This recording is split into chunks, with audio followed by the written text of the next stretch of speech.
What's up to all my silent steppers, man?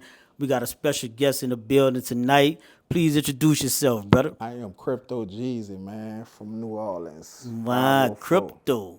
504. 504? Yeah, What yeah, part of yeah. New Orleans, Night baby? Walk, Florida Projects, Man, man. don't tell me that, Yeah, yeah, boy. yeah. Yeah. My boy that was in the pen, the fire starter, Everett Alfred. Oh, Everett Buff. Alfred. Buff. Yeah, You that's the know big Buff? homie, yeah. Yeah, I'm man. trying to Me, get him for an interview. I've been trying, man. He hard to reach. Man, say, bro, let me tell you a quick story about being Buff. Man, Buff came to prison, and we wound up being lined up partners together because our Mm-hmm. numbers was so fresh. You did all the older convicts was, they had to get way in the front, so our names was way in the back. You know what I'm saying? And so no, we wound up having to line up together. That's how I met Buff. Didn't know all that time me and him was lined up partners going out in the field. I never knew how gifted he was. Yeah, Man, I got swung, because I was wild, I was militant. Went to another out camp, and by the time I come, I'm hearing somebody talking about, man, they got a dude so cold and rapping, bro, named Austin, because I just know him from Buff. The yeah. Fire Bandit, the Fire stuff. I'm like, well, man, I come down, back down and walk, man, it's Buff. That's Like, nigga, him. when you started rapping, boy? Mm-hmm. Yeah. But anyway, man, so tell the people, bro, how you get the name Crypto? Shout out to my homie Crypto Duty. In 2021, we stumbled up. We was in a stock market game, and we just stumbled into that crypto. And crypto just like changed my life. I was able to live off crypto for 1 year until the market crashed, and I just Ooh. kept that name. Ooh, now that's fire, bro. Cause a lot of people thought that cause I was hearing about it while I was in Angola, bro, and I thought it was bullshit. But then I started hearing the success stories, bro, and I didn't Yeah. know what to believe, man. So could you just kind of like what made you trust it and believe in it, and how was it, functioning? Honestly, you gotta foresee things. It's like you gotta know that it's nothing you could touch. This is Ooh, all just digital and all that. So right. you gotta see the end game of it. Like it's showing when you walk into these stores, you walk into these smoke shops. They got a Bitcoin machine. When you watch these movies, they talking crypto. They telling us, they put it in the movies to let us see what's about to happen. Boom. So when I start seeing all that and we start doing our research and seeing us where it's going, we invest in now. We might, and I look at it like this: I might not see it in my lifetime, but my kids will be straight. Dang, that's fire, bro. I'm glad you was there. So what allow give us a little background history on crypto, like, because a lot of people don't think like that. What you just said, but that was powerful. But you got to be able to foresee things. So, give us a little bit of background of your upbringing that allowed you to open up your mind and use your mental fortitude to foresee that. I'm the type of person. This is our second time meeting, right? So if you sit here and you tell me something that can make money, I'm already listening. You got my attention. You Boom. can help me make money. So when this presentation was brought to me by an 18-year-old to learn stocks, I'm learning how to let the money work for me while I'm asleep. Who don't want that? I'm learning a way we just did an interview. You said find a way other than the streets. I'm trying to find another way that could change not just my life, my family life. And if this is the way I can put some money to it now, it might take long-term investment. Wait a little while and let it just work itself while I'm asleep or while I'm at work or while I'm doing this interview. My money working. You see what I'm saying? So when I saw and I figured that out and saw this is what I can do, well, this can be my lane to where I don't have to go in the streets and be the big time dope dealer. I can let this money and what keeps me grounded when this crypto take off, I don't have to do nothing where I need people. You're gonna need what I got. You see what I'm saying? I ain't gotta keep it nice with you to keep my clientele nice and keep my subscribers nice. Whatever I got, you gonna need. So you gonna have to bet I don't have to kiss your ass or nothing. You gotta support me. So I want something where I can be my own boss. So I don't have to worry about getting up in the morning. I can lay back and I can control the narrative. And that's what I did. I got into this crypto game. Man, gangster could tell you. He watched me while we coming back from New Orleans one time. I made $1,000 just on the way back from New Orleans watching crypto move. And he could verify that. Damn, boy, that's nice, bro. Man, big salute to you Oh, for yeah. that, bro. Um, so you say you got caught up in a situation before and got locked up, huh? Yeah, I did federal time. I got caught with a brick of heroin and wound up getting locked up in the feds coming back from where we at Texas. What year that was? Where did I go? 2013. 2013, boy, brick of heroin, boy. That you know what that cost, boy? Yeah. What's But that? what saved me, what saved me, what I love about the feds, it was 20 grams short from being, they go by the weight. So it was 20 grams short of being labeled as a brick. They didn't consider it was a brick. I mean, it was, Ooh, bought them but little 20 grams. yeah, for the Yeah. connect shortened me. I was able to not get. They couldn't label it a brick, but they just had to go buy a large quantity of So drugs what was considered in the streets. yeah, fuckery was a blessing. Yeah, that was in the streets. I could have charged 20 grand. I could have put some cut on there, and I made that up. You see what I'm Man, saying? way more than that was just a little Yeah, cut, right? That jump back, you heard yeah. me? But it was just because it didn't weigh up to that. I was able to not to get labeled as a brick of heroin. Boy, so how much time they I give? did. I had 7 years. Went. They gave me 85%. Then I got the 85, yeah. I got the year off in the drug program. Shout out to that. Whoa, So so I you got did. all the way off now. Yeah. You done. So you say what year that was? 2013. Bro, so you all the way finished with that Yeah, I shit. You came ain't home looked at back 18. since. Yeah, I ain't look. That was an eye opener because I wind up going to the pen. That's where I met Tent Wall Fat. I met Be Stupid. I met Blab, Gangsta Code Offended, and it was just an experience seeing You how. met Tim Wolf Fat? Oh yeah, What when you say you went to the pen? Which one? Coleman 1, because Coleman 2 you can't go. That's the check-in yard. Coleman 1 is where your paperwork got to be right. Okay. Yeah, All yeah, right. Yeah. So kind of like give the youth, at least the youth that's gonna watch this, man, give them your experience of what the process was going through. How did you feel going through that, the humanizing and degrading process? Because I know your mind was at first just survival at first, but as you set back throughout them years that you did, how did you feel overall, and how did you progress? The eye opener for me was when they sent us to Oklahoma. We had to get on the plane when they said had tape on the wing of the plane that they got from some ex drug dealers. That's where they transported us in. We had to go to Oklahoma. You stay there for a week. Wait, hold up. You not about to just skip past that, bro. Hold up. They gotta hit those, bro. You gotta reiterate all that. You gotta put some emphasis. They had tape on the wing of the You plane. see the tape So on the y'all plane. life didn't mean shit to them Yeah, people. and these are ex cartel planes. These are ex cartel That they jets. seized, planes that Yeah, they and seized, they traveling. man. They using that. They keeping what they done took and made Boy, more y'all money hear this? transfer.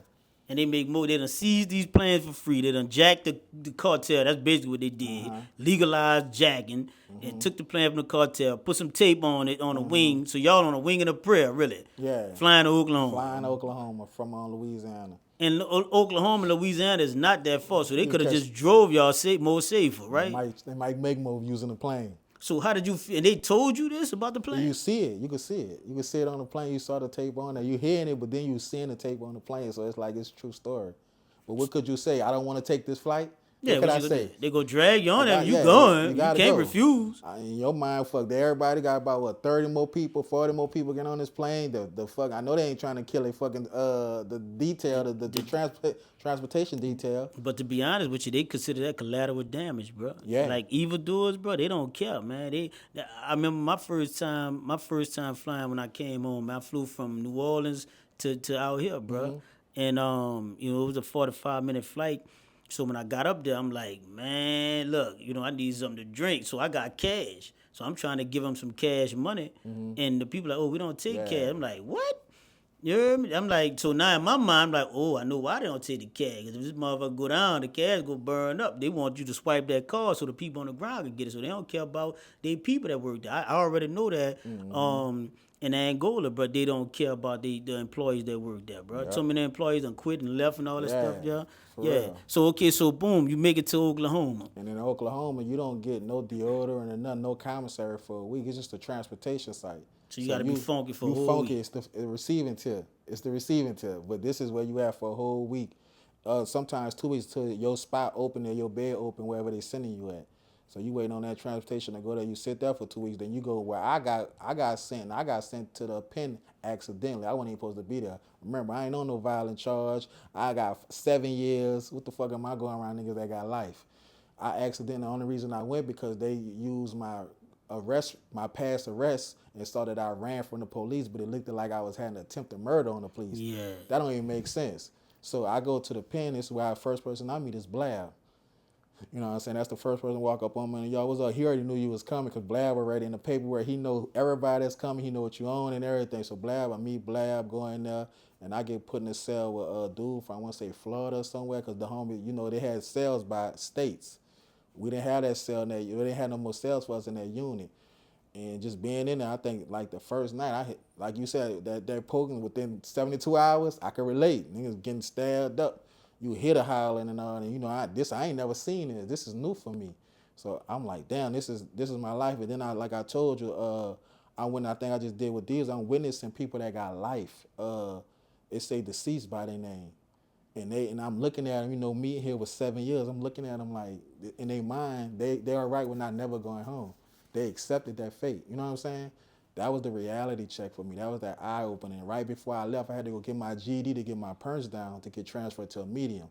Cause on the, you know, in the pen, and at the snap of a finger, it could go up. You know, the deuces go up, and I seen this. And the day before I got shipped, I saw a Mexican gangs going at it, and he getting stabbed up, and that shit was just seeing it like man, this is life for some people for the rest of their life. Like you said in Angola, I'm seeing what you seeing, but in a different, situation. But man, I was like, nah, I'm not for this. This ain't for me.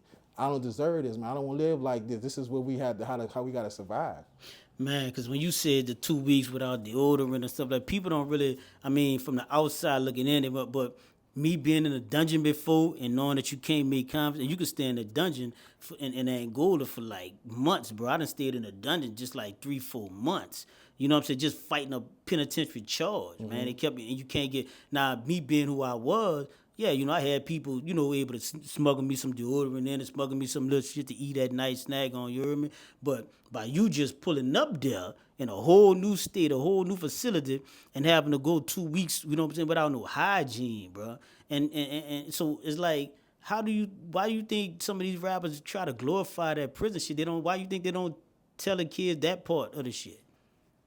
Ain't gonna sound right. They needed this. They ain't gonna let you hear the. You Oh, ain't never gonna hear the. huh? It The, ain't the, gonna the sound right. What you it's not. mean? Tell them, break that. It ain't gonna sound. It ain't gonna sell no music. You gotta go without deodorant. You gotta be stanky. That ain't gonna even make sense in the rap to nobody when we Then, talking about diamonds, women. We talking about living this luxury lifestyle, the nice cars. It ain't gonna sound right playing. You can't say I'm in the Benz and I went to the plane with the tape. Ain't gonna playing with make the shit. tape and I was funky in the cell. You Yeah, hear you me? can't put that Yeah, in the he rap. came They in. were like, hold up, what is he? Man, He fell off? You know what I'm saying? So you gotta, what song where the rapper fell off at? The song was they doing good. The whole song they made something out of nothing. Remember? That's the songs we listening to. right. They shook back, So but it's really no more reality rap no more, yeah, man. you ain't getting that real deal. Yeah. So all right, man. So real quick, so when you hit the yard and so you were successful with making it to minimum security, right? You got your Yeah, got the GED and stuff. GED, got knocked that So how down. was that, man? How did you feel when you got that GED, brother? I kind of saw, and I was only there for like not even a year, but I already had got that, you know, homie time that I got to be in a cell with a homie, that mentality that they having on the pen. They put me in a cell with was trying to put me in a Spanish dude. I ain't want to go. This not my homie. This not what I was taught. This not how I was raised. So why you put me into this, and I had to understand like you going down to the level. This ain't you. Get to where you need to go, and that's what I did, man. I had to learn. And then when I get in there, the lady tell me I got the charge for the running. On your channel? Yeah, man, Stock, what you doing, bro? We doing business. Nah. But I saw the lady tell me, yeah, they messed your record up, and that really made me sit like I could have went. You go in there jail. Sometimes you go in there for 3 years and never come home because you go to like you said, somewhere you had to go poke or something, and you change your whole life. So I'm in her. She tell me, well, you weren't even supposed to be in there. They messed your record. I'm gonna get all that. When she knocked all the perks they had on me, I was supposed to go straight to a low. I wasn't even supposed to go to a pen. So just knowing that wasn't even supposed to be my life and anything could have happened, that was like, man, they played with me. You know what I'm saying? If I went on that right path of understanding, I had the right, because even 10 Wild Fat, Blab, they was like, homie, we want you out the way. You sure we need you out there. And I respect them. I would always get Blab, 10 Wild Fat, Be Stupid, that love for that, because they didn't want me to be on the front line with it. Even though nothing really transpired with the home team, but they was like, homie, we need you to go home. You got the shortest time off. We don't need you trying to turn your 5 into to life. And I respect them for that. But just knowing that I could have been around homies that was on, like you said, you was wild. I could have ran to 5 of yous. You know what I'm saying? Yeah. And they would have had me in there, and I'm in there, and I ain't supposed to be in there, homie. I'm supposed to be in the low ways. The levels, they got you around the right people. Yeah. And that just, So man, big shout out to them brothers like that for them to see that and to when you see somebody that got that type of love and respect for you where they see, man, look, I don't want you to turn your 5 years into extra. You know what I mean? we had a situation where I had to start learning the power of my words in prison because dudes will come to me and they'll ask me a question but don't really give me the full details. And I'll tell them, I said, nah, brother, if you ask me this and I'll blase, and I'll tell them what the facts is, and then come to find out they didn't want to hurt somebody. You know what I'm saying? And so I had to start realizing, hold up, man, my words carry weight. You know what I'm saying? That's when I started really evolving in that prison and becoming a man. I went from that thug shit to a revolutionary to just a man. You know what I'm saying? So I had like, several stages of evolution, bro, because you remember I went there 16 years old, man. So to hear them brothers that you just named, man, for them brothers to not want you to turn that 5 years into a life sentence, bro, to see you go home, man, big shout out to Always them brothers. grateful. Salute to them Yep. brothers for that. Always Real grateful talk. for that. Cause like you say, you got a lot of crash dummies, bro. Misery loves company, Right. and they'll love to see people crash out and get a life, come there with numbers, Share and with then him. crash out to come with life Stay with sentences. me. Yeah, Come keep me company. Yeah. for real. Yeah.